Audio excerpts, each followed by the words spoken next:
उछाल खत्म। यही हमारे देश के हालात थे। हमारी जो भावनाएं रूपी आजादी को प्राप्त करने की जो भावनाएं थी स्प्रिंग रूपी, वो अंग्रेजों ने दबा रखी थी। अंग्रेजों ने दबा रखी थी। एक अंग्रेज नहीं, न जाने हिंदुस्तान में कितनी जातियां आईं और उन्होंने हिंदुस्तान को दबाने का ही काम किया। लेकिन हिंदुस्तान में वो भावनाएं बिल्कुल दबी नहीं। आज़ादी प्राप्त करने का उछाल उनमें आता रहा। और स्प्रिंग को आप लोग जानते हैं, जितना अधिक दबाया जाता है उसमें उतना ही ऊंचा उछाल आता है। होता है नहीं? इस तुम लोग पेन में स्प्रिंग थोड़ा सा पतला सा होता है डॉट पेन में, और उसको ऐसे दबाओ और छोड़ दो तो उसका उछाल बहुत ऊंचा होता है ना? कम दबाओगे तो कम उछाल आएगा, ज़्यादा दबाओगे तो ज़्यादा उछाल। यही हुआ, जो हमको ज़्यादा दबाया गया तो हमारा उछाल 1857 से शुरू हो गया। और वो पहला उछाल किसके अंदर आया आप लोग बताएंगे? 1857 में। चमकबुटी सन 57 में वह तलवार पुरानी थी, उन्दे ने हर बोलों के मुँह हमने सुनी, बूढ़ी मर्दानी वह तो। अब वो झांसी का सप्तकुमार अंदर आ गया। और झांसी वाली रानी का नाम क्या था? झांसी वाली रानी का क्या नाम था? कोई बच्चा खड़ा होकर बताए। लक्ष्मीबाई। क्या नाम था? तो अंग्रेजों ने उनसे कहा कि देखिए, हम तुम्हारे देश में शासन करने आए हैं। इस देश में जिसकी संतान नहीं होगी वो राज्य मेरा हो जाएगा। लक्ष्मीबाई ने दामोदर राव नाम का एक लड़का गोद ले रखा था। उनके एक बेटा भी हुआ था जो अकाल मौत को प्राप्त हो गया। लक्ष्मीबाई के पति का क्या नाम था? कौन बताएगा? दामोदर राव उनका दत्तक पुत्र था, गंगाधर राव। समझ में आया? उनके बेटा हुआ था जो अकाल मृत्यु को प्राप्त हो गया। फिर उन्होंने एक बच्चे को गोद ले लिया कि हमारा दत्तक पुत्र है, यही झांसी का उत्तराधिकारी होगा। लॉर्ड रावजी ने इस बात को नहीं माना और ह्यूज रोज को भेज दिया कि झांसी के ऊपर हमला कर दो, ये हमारी एक भी बात नहीं मानती हैं। लक्ष्मीबाई ने वो क्रांति शुरू की। उसमें बिहार के क्रांतिकारी थे कुंवर सिंह, नाना साहब, तात्या टोपे, और महाराष्ट्र के तो बहुत ढेर सारे लोग थे। और उत्तर प्रदेश को लिया जाए उस समय 1857 में तो महारानी लक्ष्मीबाई ने एक अपनी नारियों की सेना भी तैयार कर रखी थी। उसमें मुदरीबाई, सुंदरबाई, झलकारी बाई, ये प्रमुख नाम आते हैं। झलकारी बाई जो थी महिला सेना की सेनापति थी, जिसके पति के नाम पूरन था। जाति की कोरी थी, कोरी जाति। तो कहा जाता है इसमें हर जातियों का सब मानव योगदान रहा। झलकारी बाई महारानी लक्ष्मीबाई की हम शक्ल थी, इसका उसने लाभ उठाया झलकारी बाई ने। और लक्ष्मीबाई को किले से सुरक्षित निकाल करके स्वयं सेना की बागडोर संभाली। अंत में झलकारी बाई जो है शहीद हो गई। लक्ष्मीबाई ने ग्वालियर के पास में आकर के एक रामदास बाबा थे, उनके कुएं पर आकर के उन्होंने अंतिम सांस ली। और 1857 की क्रांति जो थी बीच में ही समाप्त हो गई। उस क्रांति का प्रतीक चिन्ह था कमल का फूल, रोटी का एक टुकड़ा और हाशिया। ये चिन्ह लगाए गए थे। हाशिया इसलिए था हमारी खेती बाड़ी का प्रतीक था, और रोटी का टुकड़ा इसलिए रखा गया अंग्रेजों तो मेरी रोटी छीन है, वो रोटी देते रहो है। और कमल का फूल इसलिए रखा गया था कि कमल जिस प्रकार कीचड़ में रहकर भी साफ स्वच्छ बना रहता है, और हमेशा मुस्कुराता रहता है, इसी प्रकार हमारी मुस्कुराहट बनी रहे। उसके बाद में 90 साल के बाद में 15 अगस्त 1947 को हमारे अनेक क्रांतिवीरों का बलिदान हो गया, जिनमें ढेर सारे नाम आप लोगों को याद भी होंगे, जिन्होंने आज़ादी के लिए संघर्ष किया और अपना जीवन दे दिया। उसमें शाहजहाँपुर भी बहुत कुछ आगे रहा। शाहजहाँपुर में एक अपना जो डिग्री कॉलेज बना हुआ था जलालाबाद में, उसका क्या नाम है? प्रेम किशन खन्ना। क्या नाम है? प्रेम किशन खन्ना महाविद्यालय। तो प्रेम किशन खन्ना कौन थे? ये भी काकोरी कांड के ही सदस्य थे। राजेंद्र लाहिड़ी ये भी अपने शाहजहाँपुर के ही थे। तो राम प्रसाद बिस्मिल, पंडित राम प्रसाद बिस्मिल, इनका मकान अभी शाहजहाँपुर में बना हुआ है। इनके वंशज कुछ लोग हैं। नाम कितने हैं उनके नाम भी हम आप लोगों को नहीं मालूम। उन लोगों ने सहयोग दिया है और ये लोग देश के लिए शहीद हो गए। बातें ना करो वे बच्चों।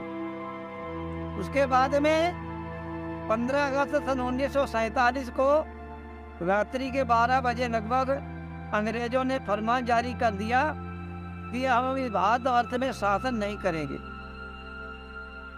14 अगस्त को उन्होंने पाकिस्तान को आज़ादी दे दी और 15 अगस्त को हिंदुस्तान को दे दी और कहा कि तुम लोग एक हो नहीं सकते, इसलिए दो देशों में बट गए हो तो अपनी अपनी शासन बागडोर संभालो।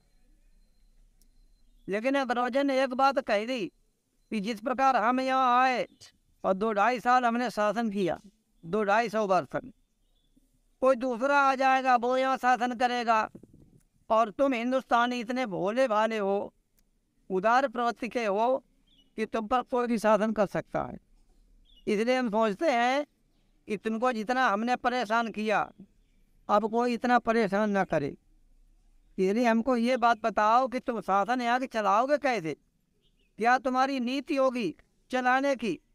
इतना बड़ा देश है, हमको लिखित दस्तावेज चाहिए, आप शासन कैसे चलाएंगे? तो एक संविधान समिति का गठन हुआ जिसमें 256 लोग नामित किए गए और उन्हीं अध्यक्ष जो थे डॉक्टर राजेंद्र प्रसाद, जो बिहार पटना के रहने वाले थे, उनको अध्यक्ष बनाया गया और वे अध्यक्ष बने। उस समिति का गठन किया गया, उनको सबको काम सौंपा गया कि तुम संविधान की रचना करोगे। उस समिति में सबसे ज़्यादा होशियार और बुद्धि रखने वाले डॉक्टर भीमराव अंबेडकर थे। उनको कई भाषाओं का ज्ञान था और उनको काम सौंपा गया। तो कहा जाता है अंबेडकर जी ने इस विश्व के जितने अच्छे देश थे उन सबका संविधान पढ़ रखा था और पढ़ने के बाद में उन्होंने अपने संविधान में उन बातों को जोड़ा और संविधान की रचना हुई। 2 वर्ष 11 माह और 18 दिन में संविधान की रचना हो गई। उसके बाद का इसको अब लागू किया जाए।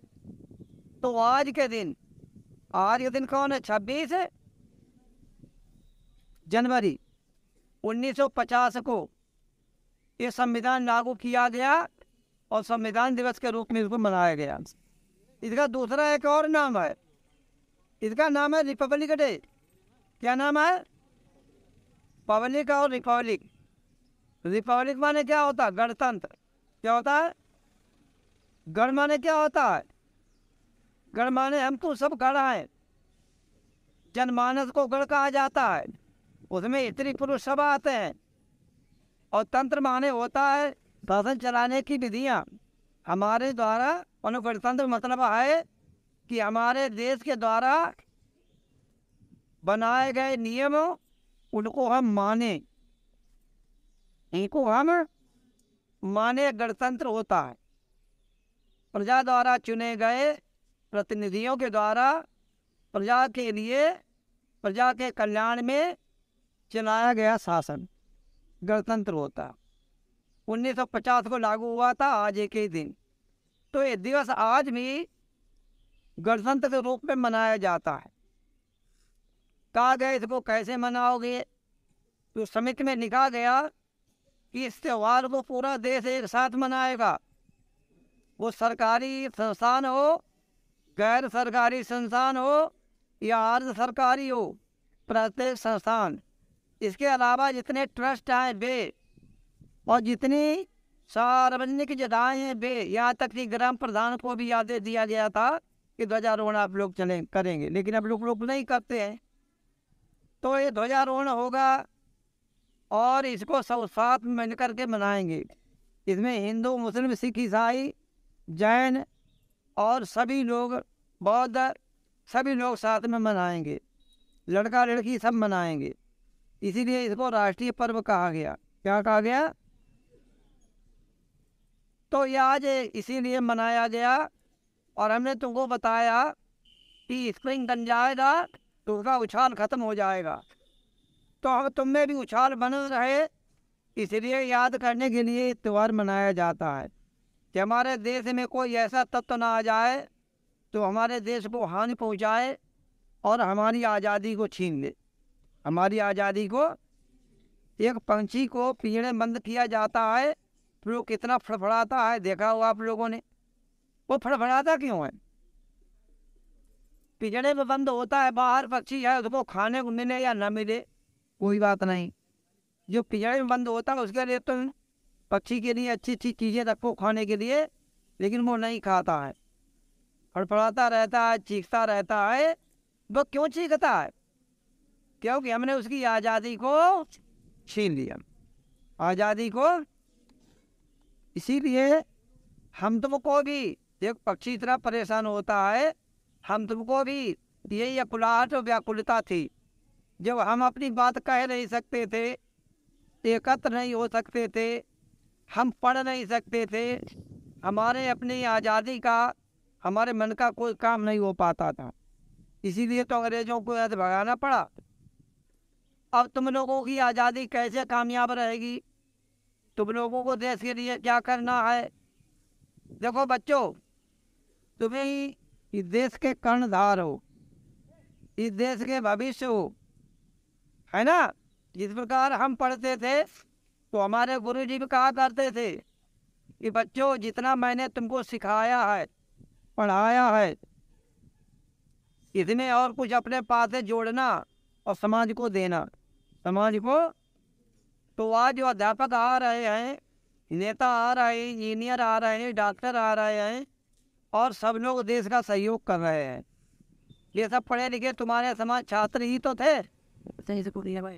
तो छात्र जो हैं हमारी देश की पहली पाठशाला है, छात्र मतलब पहली पीढ़ी है। उसके बाद तो तुम बड़े बनोगे तो उनमें तो कोई डॉक्टर बनेगा, कोई टीचर बनेगा, तो कोई इंजीनियर बनेगा, हैं? और कुछ लोग अच्छे अच्छे नेता भी बनेंगे। नेता भी दो प्रकार के होते हैं, एक वे जो देश को लूटते हैं, अपना पेट ऊंचा करते हैं, और एक वे जो देश के लिए सोचते हैं, है ना? तो ईमानदार व्यक्ति देश के लिए सबसे अच्छा पहला नागरिक है ना? एक कहा इंग्लिश में कहावत है, वो चल बच्चों ध्यान नहीं दे रहे। नो एनी कंट्री, केवल इतने गए, no any country can get progress without good citizen. बिना अच्छे नागरिक के कोई भी देश किसी प्रकार की उन्नति प्राप्त नहीं कर सकता है। तो हमारे गुड सिटीजन होने चाहिए, नागरिक होने चाहिए। कैसे होने चाहिए? अच्छे होने चाहिए, देश के हित में सोचने वाले होने चाहिए। अब हम तुमसे अंत में यही कहेंगे, बच्चों ध्यान दीजिए कि आप लोग अपनी पढ़ाई पर अच्छा ध्यान दें, और पढ़ाई पर अच्छा ध्यान देकर के अच्छे छात्र बने, अच्छे नंबर प्राप्त करें। अमन, और तुम्हारे माता पिता ये कहें कि हमारा बेटा बढ़िया है, हमारा बेटा और बेटी बढ़िया है, तब तो हमारा ये विद्यालय और हमारे लोगों का मिशन सफल है, अन्यथा बेकार बात है। तो एक बार फिर से आप लोग